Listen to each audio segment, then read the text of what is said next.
자, 의료관계 법규 두 번째 시간입니다. 감염병의 예방 및 관리에 관한 법률입니다. 이 법은 1954년 전염병 예방법으로 처음 제정이 되었고요. 개정이 굉장히 많이 되었던 법 중에 하나이고, 양도 1조부터 80조가 넘을 만큼 방대한 내용이 있습니다. 목적부터 살펴보도록 하겠습니다. 어, 감염병의 발생과 유행을 방지하고 그 예방과 관리를 함으로써 국민의 건강 증진, 유지에 이바지함을 목적으로 합니다. 자, 우리가 법률 제목에서 보시는 것처럼 두 가지로 생각을 할 수 있는데, 감염병을 예방하기 위해서 어떻게 해야 되느냐, 또 한 가지는 감염병이 발생했을 때 그 관리를 어떻게 할 것이냐, 두 가지로 나누어서 공부를 하시면 될 것 같습니다. 그래서 목적 보셨고, 두 번째는 감염병의 정의를 보겠습니다. 예전에는 그 감염병을 분류할 때 질병의 그 특성들을 묶어서 1군, 2군, 3군, 4군 이런 식으로 나누었었죠. 그런데 이게 2020년 1월 달에 개정이 돼서 자, 1급, 2급, 3급, 4급 이렇게 긴급, 중증도, 심각도 이런 것들을 반영하여 다시 분류를 했습니다. 그래서 현재 감염병의 종류 구분을 한다면 표 1에서 보시는 것처럼 제 1급, 2급, 3급, 4급 이렇게 네 가지로 구분을 하고 있습니다. 자, 1급은 제일 긴급한 거, 중증도가 심한 거, 심각도가 굉장히 심한 거를 의미하고요. 4급 같은 경우는 1급에 비해서 이렇게 긴급하지 않구나 이렇게 기억해 주시면 될 것 같습니다. 자, 1급 같은 경우는 생물테러 감염병 치명률이 높고 발생했을 때 즉시 신고해야 하고 치료 자체도 음압격리와 같은 높은 수준의 격리를 해야 합니다. 2급 같은 경우는 전파 가능성을 고려하여 발생했을 때 24시간 이내 신고하시면 되고요. 격리가 필요한 감염병을 말합니다. 3급 같은 경우는 발생을 계속 감시할 필요가 있는 것, 그리고 24시간 이내 신고는 하지만 격리 치료는 하지 않습니다. 4급 같은 경우는 1급부터 3급까지 감염병 외에 유행 여부를 조사하기 위해서 표본 감시 활동이 필요한 감염병을 말합니다. 마찬가지로 발생했다라고 하면 7일 이내에 신고해 주시면 됩니다. 자, 1급과 2급을 진단하거나 검안했을 때 신고 당연히 하셔야 되는데요. 신고를 하지 않았다 그러면 500만 원의 벌금에 처해지고요. 3급과 4급 같은 경우는 신고 위반 시 300만 원의 벌금에 처해지게 됩니다. 물론 1급 같은 경우는 발생했을 때 치료 금액은 전액 국가 지원합니다. 그리고 2급, 3급, 4급 같은 경우에는 건강보험에 적용을 받기 때문에 자기부담금이 발생을 한다. 참고로 기억해 주시면 될 것 같습니다. 자, 그러면 선생님들이 외우셔야 하는 거는 각 1, 2, 3, 4급에 분류되는 질병을 외워주시면 됩니다. 자, 1급 같은 경우 자, 에볼라, 마버그, 라싸, 크리미안 콩고, 남아메리카, 리프트 벨리열. 자, 얘는 고열과 출혈을 동반하는 1급 감염병이죠. 자, 두창, 페스트, 탄저, 보툴리듐, 야토병. 얘네들은 고열과 발진, 그리고 피부 괴사 이런 것들이 발생하는 그런 1급 감염병이고요. 신종 감염병 증후군, 중증 급성 호흡기 증후군, 사스라고 하는 것, 그 다음에 중동호흡기 증후군, 메르스, 동물 인플루엔자, 신종 인플루엔자, 디프테리아. 얘는 고열과 호흡기 증상들을 동반해서 사망하는 1급 감염병입니다. 현재는 17가지로 구분이 되어 있고 1급 감염병에 해당하는 질병 반드시 암기하셔야 합니다. 자, 1급에서는 조금 특징적인 게 디프테리아 같은 경우도 우리가 예방접종을 통해서 예방 관리를 하고 있지만 아직까지도 1급에 해당되고 있구나 기억해 주시면 됩니다. 자, 2급에 해당하는 질병, 우리 책에 나와 있는 거는 21가지 정도 되죠. 그래서 일반적으로 다 그런 건 아니지만 어느 정도 예방접종으로 예방이 가능한 감염병이구나 기억해 주시면 돼요. 그래서 결핵, 수두, 홍역, 콜레라, 장티푸스, 파라티푸스, 세균성 이질, 장, 출혈성 대장균 감염증, A형 간염, 백일의 유행성 이하선염, 풍진 폴리오, 수막구균 감염증, B형 헤모필루스 인플루엔자, 폐렴구균, 한센병 성홍열, 반코마이신 내성 황색 포도알균, 카바페넴 내성 장내 세균 속균종, 그리고 E형 간염, 여기까지가 2급에 해당되고요. 작년에 22년 4월 달에 2가지가 추가가 되었습니다. 첫 번째는 우리 코로나19가 1급으로 관리되다가 엔데믹 차원에서 관리하겠다라고 해서 2급으로 지정이 되었고요. 또 한 가지는 선생님들이 잘 아시는 원숭이 두창입니다. 그래서 2가지가 추가가 되었고, 한 가지 기억하실 거는 병명이 좀 바뀌었죠. 원숭이 두창이란 단어는 사용하지 않고 그 몽키팍스라고 해서 엠폭스라고 불리웁니다. 그래서 2가지가 추가되었구나 같이 암기해 주시면 됩니다. 3급 같은 경우는 잘 못 들어보신 질병이 많을 겁니다. 그냥 발생을 계속 감시해야 되고 우리나라보다는 그 주변 국가에 많기 때문에 이런 것들을 감시한다 기억해 주시면 되고, 파상풍 B형 간염, 일본 뇌염, C형 간염, 말라리아, 레지오넬라, 비브리오 배혈증, 발진 티푸스, 발진열, 쯔쯔가무시, 리케치아 질병이죠.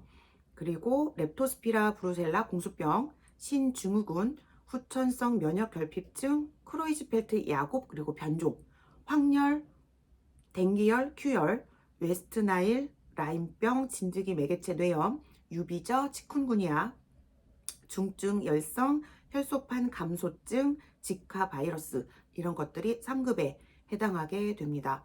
4급 같은 경우는요, 인플루엔자 매독, 회충, 편충, 요충, 간흡충, 폐흡충, 장흡충, 기생충이죠.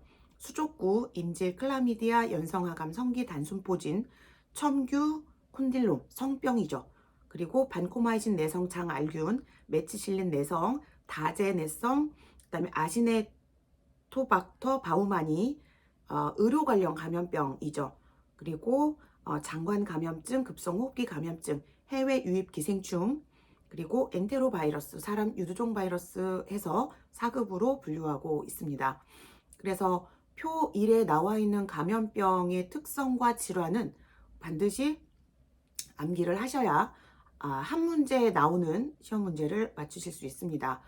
3월 달에 감염병에서 나왔던 한 문제에는 1급 특성을 설명해 주고 여기에 해당하는 감염병이 아닌 것은 이렇게 출제가 되었습니다.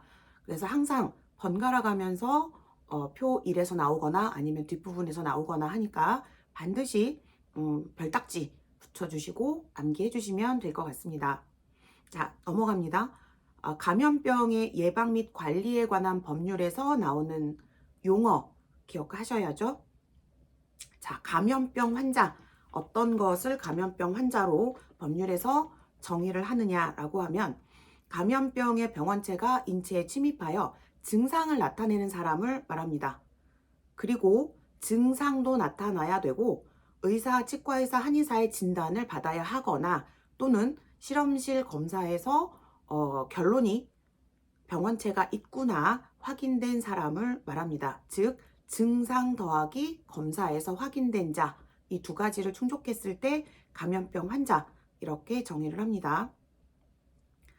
감염병 의사 환자라는 용어가 나옵니다. 감염병 환자는 증상 더하기 확진, 그렇죠? 근데 감염병 의사 환자는 인체에 병원체가 침입한 것으로 의심되지만 감염병 환자로 확인되기 전 단계에 있는 사람을 말합니다. 전, 중요하죠? 답은 병원체 보유자라는 게 있습니다. 말 그대로 병원체를 보유하고 있는 사람. 라번 감시, 감시는 감염병 발생과 관련된 일체의 과정을 말합니다. 그리고 중요하죠. 마번, 별딱지 하나 붙여주시고 작년 9월달 아마 국가고시 한 문제 나왔었습니다. 역학조사라는 게 있습니다. 감염병 환자가 발생했을 때 발생 규모를 파악하고 감염원을 추적하는 등의 활동, 감염병 예방접종 후 이상 사례가 발생한 경우, 발생 원인을 조사할 필요가 있는 사례가 발생하는 경우, 그 원인을 규명하기 위해 하는 활동을 말합니다. 즉, 역학조사라는 거는 원인을 규명하기 위해 하는 활동, 이거를 기억해 주시면 되죠. 자, 시험 문제에 자주 출제됩니다. 앞에 표시해 주시고 꼭 기억해 주시면 돼요. 역학조사, 원인 규명 많이 받아보셨죠? 네, 4번입니다. 예방접종 후 이상 반응. 말 그대로 예방접종 이후 발생하는 그 시간적 관련성이 있는 이상 반응을 말하고요. 4번, 고위험체. 생물 테러 목적으로 이용되거나 외부에 유출될 경우 국민 건강에 심각한 위험을 초래할 수 있는 감염병 병원체를 말합니다. 그리고 얘는 보건복지부령으로 정하는 것을 말합니다. 자, 마지막 4번, 관리 대상 해외 신종 감염병인데요. 기존 감염병의 변종, 기존에 알려지지 않은 새로운 병원체에 의해 발생하여 국제적인 문제를 야기하고 국내 유입에 대비해야 되는 감염병, 질병관리청장과 보건복지부 장관이 협의하여 지정하는 감염병을 말합니다. 자, 기본적인 용어 반드시 암기하셔야 하고요. 기본 계획 및 사업으로 넘어가도록 하겠습니다. 자, 감염병 예방 및 관리 계획을 수립하게 되죠. 중요합니다. 누가 수립을 하느냐? 질병관리청장 그리고 보건복지부 장관이 협의하여 5년마다 수립하고 시행해야 합니다. 자, 둘이 협의한다. 5년마다 수립 시행한다. 기억해 주시면 되고요. 자, 이 기본 계획에 어떤 내용이 포함되어야 하느냐? 기억부터 이응까지 나와 있습니다. 자, 감염병 예방 및 관리 기본 목표, 그쵸? 그다음에 사업 계획과 추진 방법, 감염병 대비 의료 방역, 물품의 비축과 관리, 감염병 전문 인력 양성 방안, 그리고 의료기관 종별 감염병 위기 대응 역량 강화 방안, 통계, 그리고 감염병 관련 정보의 공유, 그 밖에 필요하다고 인정되는 사항에 관한 내용들이 기본 계획에 포함되어야 한다. 기억해 주시면 됩니다. 그리고 이 기본 계획을 심사하고 심의해야 되겠죠? 그래서 만들어 놓은 게 감염병관리위원회라는 게 있고요. 질병관리청에 감염병 그 관리위원회를 두게 됩니다. 그리고 그 아래에는 감염병이 굉장히 다양하잖아요. 그래서 전문위원회를 구성할 수 있다. 자, 전문위원회는 예방접종에 관한 전문, 그다음에 예방접종 피해 보상에 대한 전문위원회, 그다음에 후천성 면역결핍, 결핵, 역학조사, 인수공통 감염, 위기관리, 연구기획, 항생제 내성, 검역 전문위원회 총 10가지를 구분하여 전문위원회를 구성할 수 있다. 기억해 주시면 됩니다. 자, 그 다음에 중요한 거 신고와 보고의 파트입니다. 자, 감염병 환자를 진단했습니다. 살아있는 사람에 대한 내용이죠. 그 사체를 검안했어요. 죽은 사람 얘기예요. 자, 예방접종 후 이상 반응자 진단하거나 검안했을 때, 그리고 감염병 환자 1급에서 3급까지 해당하는 감염병인데 사망했어요. 또 감염병 환자로 의심되는 사람이 병원체 검사를 거부하는 경우, 이런 경우에 해당할 때는 자, 신고해야 합니다. 그쵸? 누가 신고해야 하느냐? 자, 감염병 환자, 예방접종 후 이상 반응자, 그 다음에 감염병 환자가 사망했을 경우, 의심되는 자가 병원체를 거부한 경우, 제일 먼저 만나는 게 누구냐 그러면 의사, 치과의사, 한의사죠. 그래서 이 신고의 의무가 있는 자 세 사람입니다. 의사, 치과의사, 한의사. 이 사람들이 전에 해당하는, 다음에 해당하는 사실이 있으면 우선 소속 의료기관 장에게 보고하고, 이 의료기관 장은 1, 2, 3, 4급에 해당하는 신고 주기에 따라 관할 보건소장에게 신고하게 됩니다. 다만 이 부분이 시험 문제 잘 나오죠. 다만 의료기관에 소속되지 않은 의사, 치과의사, 한의사는 소속 의료기관 장이 없잖아요. 그래서 바로 보건소장에게 신고하시면 됩니다. 자, 우리가 의료법에서 배우셨습니다. 의료기관이라 하면 의료법에서 규정한 것은 총 10종이 있었죠. 그래서 그 10기관에 소속되지 않은 의사, 치과의사, 한의사는 의료기관장이 없다. 그러면 누구에게 신고하느냐? 바로 보건소장에게 신고 주기에 따라 신고해 주시면 된다.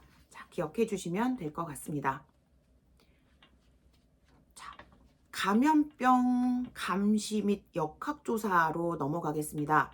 자, 이 부분에서는 역학조사가 우선은 중요하겠죠? 용어 정의에서도 시험 문제 잘 물어봤던 부분이었습니다. 원인 규명을 하기 위해서 하는 게 역학조사. 자, 그러면 누가 우리의 신상을 털 수 있느냐라는 얘기예요. 누구냐라고 하면 반드시 외우십시오. 질병관리청장, 그리고 시도지사, 시장군수, 구청장, 이렇게 둘로 나누어서 외우시면 됩니다. 질병관리청장, 두 번째는 시도지사, 시장군수, 구청장. 사람은 많은데 왜 둘로 나누어서 외우라고 하느냐? 딱 두 가지 역할이 있습니다. 자, 질병관리청장이 할 수 있는 역학조사 내용, 그리고 그 나머지 것들이 할 수 있는 역학조사 내용이 구분되기 때문에 이렇게 둘로 나누어서 외워라 라고 요청을 드리는 거고, 자, 질병관리청장이 역학조사를 해야 되는 경우가 있습니다. 세 가지 경우에는 반드시 질병관리청장이 역학조사를 해야 된다.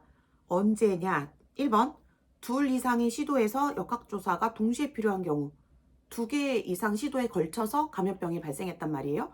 그러면 서로 미루겠죠, 시도지사가. 그렇죠? 그래서 질병관리청장이 직속으로 하고요.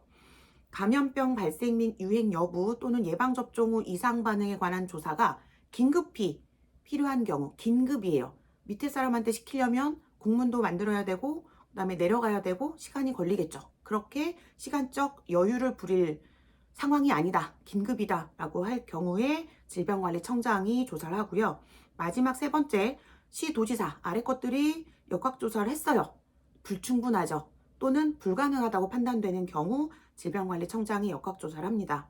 그래서 꼭 외우세요. 둘 이상의 시도 동시, 긴급, 불충분하거나 불가능, 이럴 경우에는 질병관리청장이 역학조사를 한다. 자, 그러면 그 밑에 시도지사, 시장군수, 구청장이 역학조사를 해야 되는 경우는 관할 지역 또는 관할 지역 밖에서 또는 관할 지역에서 이렇게 자치하고 있는 분야, 부분이 들어갑니다. 그쵸? 은평구면 은평구에 감염병이 발생하여 유행할 우려가 있는 경우, 그러면 은평구청장이 역학조사를 하겠죠. 그쵸? 이런 식으로 관할 지역 밖에서 들어올 경우 또는 관할 지역에서 이상 반응 사례가 발생했다. 이런 말들이 들어가면 시도지사, 시장군수, 구청장이 역학조사를 해야 되는구나 기억해 주시면 될 것 같습니다. 자, 해부 명령을 내릴 수도 있습니다.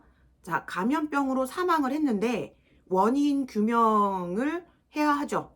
근데 이거를 해부하지 않고 원인 규명을 할 수 없다, 이런 경우라고 판단되면 질병관리청장은 해부 명령을 내릴 수 있습니다.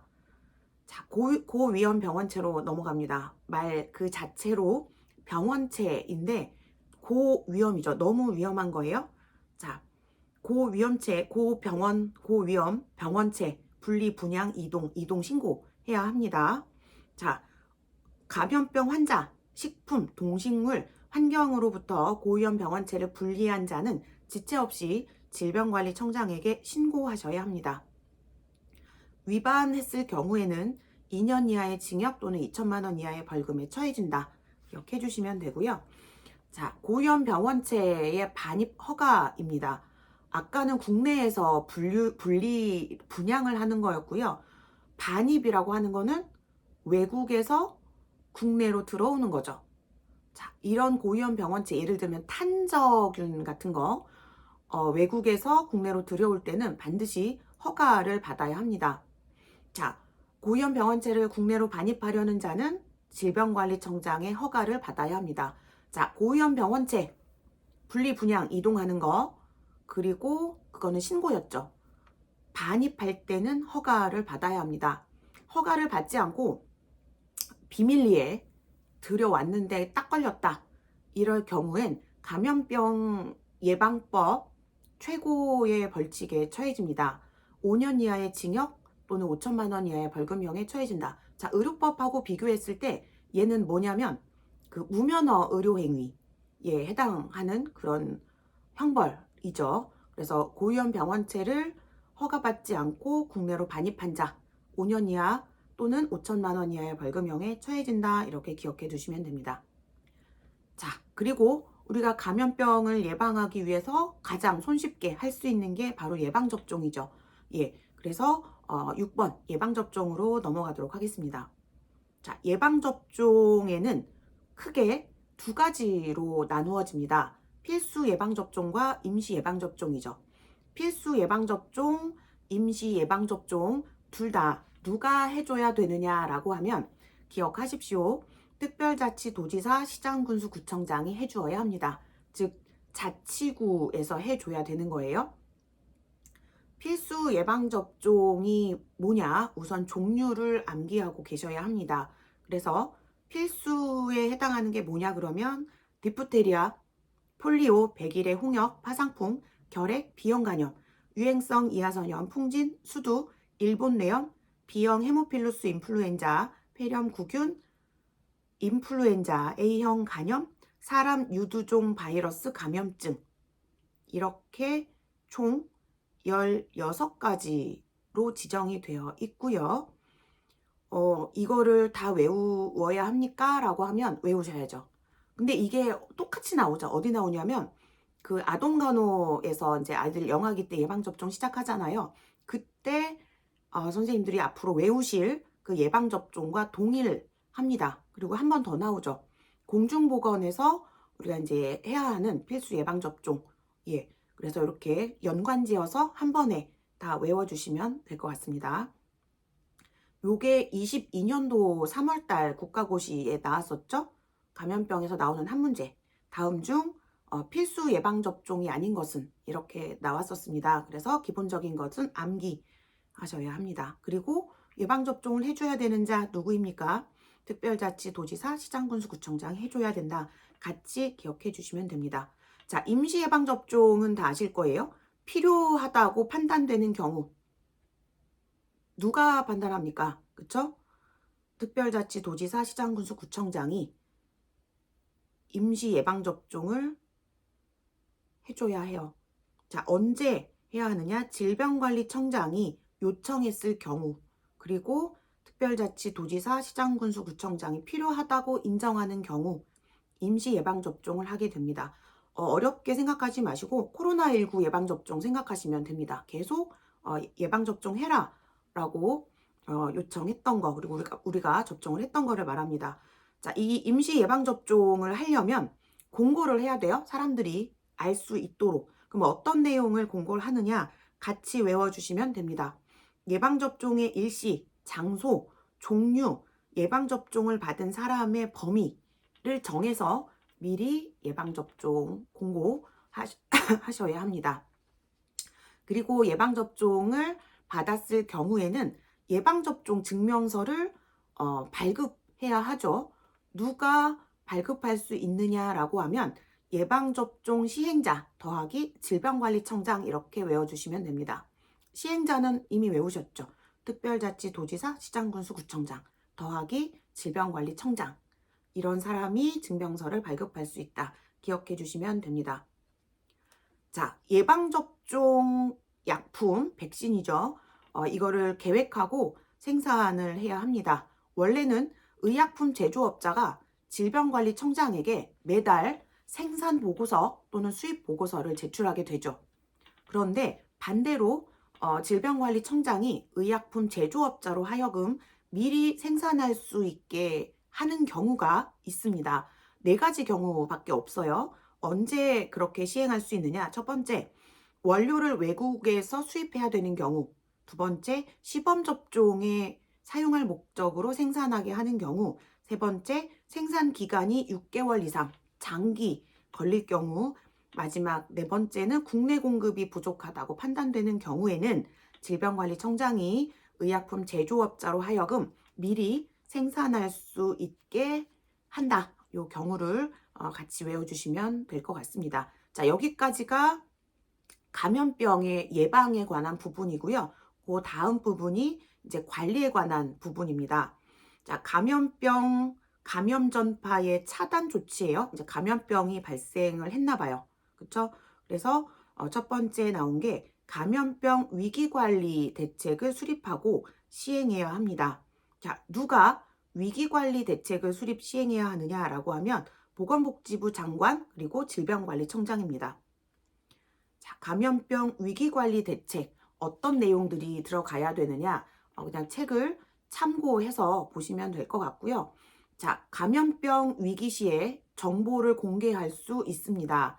이미 다 경험해 보셨죠? 자, 우리 코로나19가 한참 많이 발생했을 때 역학조사를 했었고, 그리고 역학조사를 한 결과를 이렇게 공개를 많이 했었죠. 그래서 정보 공개를 할 수 있는 자 누구냐라고 하면 질병관리청장, 시도지사, 시장군수, 구청장. 자, 이 사람들은 역학조사를 할 수 있는 권한이 있던 사람들이에요. 즉, 조사를 하고 정보 공개를 할 수 있다. 기억해 주시면 돼요. 근데 아무 때나 정보 공개를 하면 안 되죠. 그렇죠? 그래서 언제 이 정보 공개를 할 수 있느냐? 자, 감염병 확산으로 인해 주의 이상의 위기 경보가 발령되면 감염병 환자에 관련한 정보를 신속히 국민들이 알 수 있도록 공개하여야 합니다. 주의 이상이에요. 자, 이 주의라는 거는 어디에서 나오느냐? 재난 및 안전관리 기본법에 나오죠. 질병이 확산이 됐다라고 하면 관심 단계, 좀 넘어가면 주의 단계, 넘어가면 경계, 그리고 넘어가면 심각 단계 이렇게 나누죠. 우리 코로나19에서 아주 굉장히 잘 이 단계에 대해서 이렇게 경보를 발령하고 그에 따른 방역 대책을 시행했었죠. 그래서 재난 및 안전관리 기본법에 의해 관심, 주의, 경계, 심각 그리고 주의 이상일 때는 신속히 정보 공개를 해야 한다. 그리고 감염병 관리 기관을 지정해야 하죠. 근데 이렇게 감염병이 확산되기 이전에도 감염병 관리 기관, 의료기관 중에 지정이 되어 있습니다. 누가 지정을 하느냐? 보건복지부 장관, 질병관리청장, 시도지사는 병원 및 종합병원 중에서 이런 기관을 정하여 감염병 관리 기관으로 지정해야 하고요. 시장군수 구청장은 의료법에 따른 의료기관, 총 10가지 의료기관이 있었죠. 네, 그 기관을 감염병 관리 기관으로 지정할 수 있습니다. 즉, 다시 말씀드리면 보건복지부 장관, 질병관리청장, 시도지사는 지정해야 해요. 의무가 있는 거고요. 시장군수 구청장은 지정할 수 있다. 기억해 주시면 됩니다.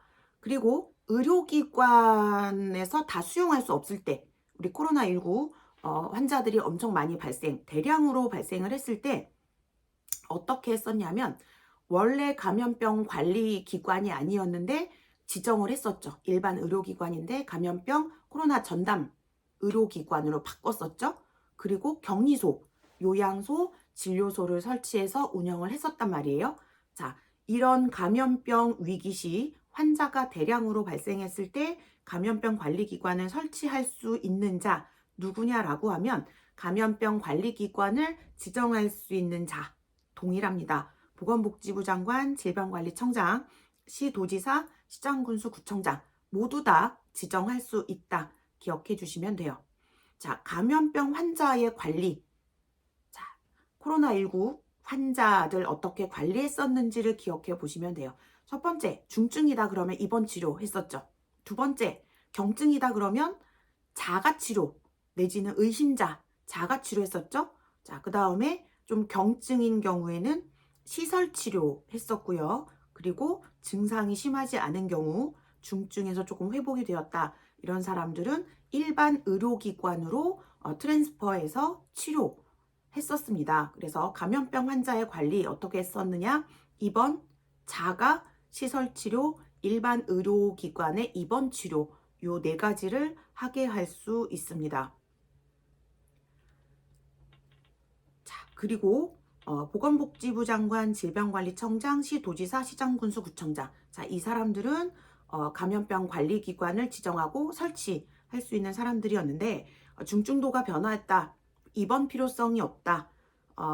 그리고 적당한 병상이 부족해서 전원 조치가 필요하다라고 인정하는 경우에는 다른 의료기관으로 트랜스퍼하거나 자가 치료하거나 시설이나 아니면 그 요양소에 전원해서 치료받게 할 수 있다.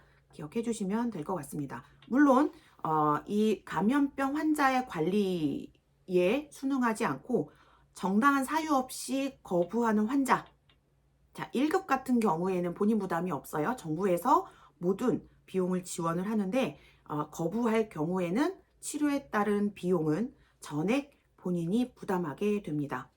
자, 감염병에 관한 강제 처분, 이 감염병을 빨리 잡기 위해서 강제할 수 있는 사항이 좀 있습니다. 자, 어떤 내용이 있느냐? 질병관리청장, 시도지사, 시장군수, 구청장은 감염병 환자가 있다라고 인정되는 곳에 들어가서 조사나 진찰을 하게 할 수 있고요. 동행 치료받게 하거나 입원시킬 수 있습니다. 자, 조사 거부자 또는 입원 거부자에게는 격리 조치를 내릴 수도 있습니다. 자, 감염병 유행했을 때 방역 조치, 어떤 방역을 내릴 수 있느냐? 우리가 그 코로나 관련해서 방대본이라고 들어보셨죠? 중앙 방역대책본부예요. 자, 여기서 했던 내용들입니다. 자, 그 방역에 대한 조치, 질병관리청장, 시도지사, 시장군수, 구청장은 감염병 전파를 막기 위해 다음에 해당하는 조치 전체 다 할 수도 있고요. 일부 조치만 할 수도 있습니다. 자, 어떤 조치를 할 수 있느냐? 크게 장소를 폐쇄하거나 출입 금지, 이동 제한, 통행 차단, 이런 장소에 대한 조치를 할 수 있고요. 두 번째는 의료기관에 대한 업무 정지를 내릴 수 있습니다. 세 번째는 감염병 의심자를 적당한 장소에 입원시키거나 격리시킬 수 있고요. 그리고 병원체에 오염되었다라고 의심되는 물건들을 태우거나 폐기 처분할 수 있고, 그리고 병원체에 오염된 장소 소독할 수도 있고요. 그 밖에 필요한 조치를 내릴 수도 있습니다. 그리고 이 감염병 병원체 세탁하는 거나 아니면 오물을 일정한 장소에 처리하도록 명령하는 것, 이런 방역 조치를 내릴 수 있습니다. 자, 이거는 방역에 대한 내용이었고요. 이 감염병을 예방하기 위해 할 수 있는 조치가 또 있습니다. 자, 질병관리청장, 시도지사, 시장군수, 구청장, 방역 조치를 할 수 있는 사람들이었는데 똑같이 예방 조치도 할 수 있습니다. 우리 그 감염병 49조에 나와 있는 내용이고요. 기억부터 쭉쭉쭉쭉 굉장히 양이 많습니다. 히읗까지 있는데요. 다 외우실 순 없고 감염병을 예방하기 위해서 질병관리청장, 시도지사, 시장군수, 구청장이 모든 조치 또는 일부 조치를 할 수 있고요. 보건복지부 장관이 할 수 있는 조치가 있습니다. 그래서 이것만 좀 체크해 두시고 기억하시면 될 것 같아요. 보건복지부 장관이 할 수 있는 조치가 뭐냐? 니은번에 나와 있습니다. 흥행, 집회, 재래, 그 밖에 여러 사람들의 집합을 제한하거나 금지하는 것. 그렇죠? 그리고 마스크를 착용하도록 방역 지침을 준수하게 하는 것. 그리고 티귿번에 있습니다. 감염병 유행 기간 중에 의료인, 의료업자, 의료관계 요원을 보건복지부 마음대로 동원하는 것 또는 병상, 연수원, 숙박시설을 감염병을 관리하기 위해 동원하게 할 수 있는 것, 이것들은 보건복지부 장관이 할 수 있는 예방조치이구나 기억해 주시면 될 것 같습니다. 자, 예방하는 데 있어서 가장 중요한 거 소독이죠, 소독. 자, 소독을 해야 합니다. 감염병을 예방하기 위해서 소독을 의무적으로 해야 하는데 소독을 해야 할 의무가 있는 자 같이 기억해 주시면 돼요. 누구냐라고 하면 특별자치도지사, 시장군수, 구청장이에요. 얘네들은 예방접종을 해줘야 되는 의무가 있는 사람이었죠. 예. 그리고 소독을 하고 난 이후에는 소독에 했다라는 기록을 남기고 보존을 해야 합니다. 그래서 소독업자가 소독했을 때는 소독에 관한 사항을 기록하고 2년 보존해야 합니다. 자, 2년 보존해야 되는 서류 의료법에서 딱 하나 있었죠. 뭐였냐면 처방전이었습니다. 처방전도 2년 보존, 소독 2년 보존할 수 있다. 기억해 주시면 되고요. 9번째, 방역관, 역학조사관, 검역의원, 예방위원이라는 사람들이 나옵니다. 여기에서 선생님들이 외우셔야 되는 거는 이런 사람들이 어떤 업무를 담당하느냐 이것만 좀 기억을 해주시면 돼요. 자, 방역관, 딱 냄새 나죠, 이름에서. 감염병 예방 및 방역에 관한 업무를 담당합니다. 방역관이니까요. 방역에 관한 업무를 담당합니다. 그쵸? 자, 두 번째, 역학조사관 많이 만나보셨죠? 얘는 역학조사에 관한 사무를 처리하기 위해서 이 사람을 두게 돼요. 세 번째, 검역위원. 자, 검역에 관한 사무를 담당합니다. 예방위원, 감염병 예방 사무를 담당하기 위해서 얘네들을 두고 있습니다. 자, 어떤 업무를 하는지만 기억해 주시면 되고요. 그리고 한국건강관리협회 6번째 나와 있죠. 한국건강관리협회 들어보셨죠? 이 협회에서 하는 일이 뭐냐? 얘는 기생충 감염병에 관한 조사 연구 예방 사업을 수행하기 위해서 법인 형태로 두게 됩니다. 이 한국건강관리협회를 왜 두느냐? 이 감염병 예방법이 처음 제정될 때 당시는 기생충 예방법이라는 게 따로 있었죠. 전염병 예방법, 기생충 예방법. 근데 이거를 한 그 법률에 묶다 보니 기생충 관련된 것을 따로 더 관리를 하겠다라는 의미로 한국건강관리협회를 두고 있습니다. 자, 마지막으로 경비에 대한 내용이 나오는데요. 크게 국고, 그다음에 국가보조, 그다음에 본인으로부터 징수할 수 있는 것 이렇게 나오는데요. 이 경비 부분을 공부하실 때는 이 사업을 누가 담당하느냐, 사업의 주체가 누구냐에 따라서 분류가 됩니다. 그렇죠? 예를 들어서 감염병 환자의 진료 보호에 드는 경비, 자 1급이에요. 국가가 전액 보조하죠. 그러면 국고 부담이 되는 거죠. 자, 본인으로부터 징수할 수 있는 거, 그렇죠? 진찰비, 치료비, 검사, 입원, 수술 그 밖에 경비. 자, 1급은 전액 국가 부담, 나머지 2급부터는 자부담이 발생한다. 기억해 주시면 되고요. 벌칙입니다. 벌칙에서는 5년짜리는 하나 있습니다. 고위험 병원체 반입 허가를 받지 않고 반입한 자. 그렇죠? 그다음에 3년짜리는 하나 기억해 주시면 돼요. 자, 비밀 누설죄입니다. 그렇죠? 업무상 알게 된 비밀을 누설하거나 업무 목적 외에 사용한 자. 자, 우리 의료법에서도 다른 사람의 그 비밀을 알게 되었을 때 누설하지 못한다. 똑같이 누설했을 경우 3년 이하의 징역 처벌받았습니다. 그래서 비밀 누설이 시험 문제에 나온다라고 하면 의료법이나 감염병 모두 그 3년 이하의 징역 기억해 주시면 되고요. 2년짜리까지 하나만 더 외울게요. 자, 2년 이하의 징역 또는 2천만 원 이하의 벌금이다라고 한다. 어떤 게 있느냐?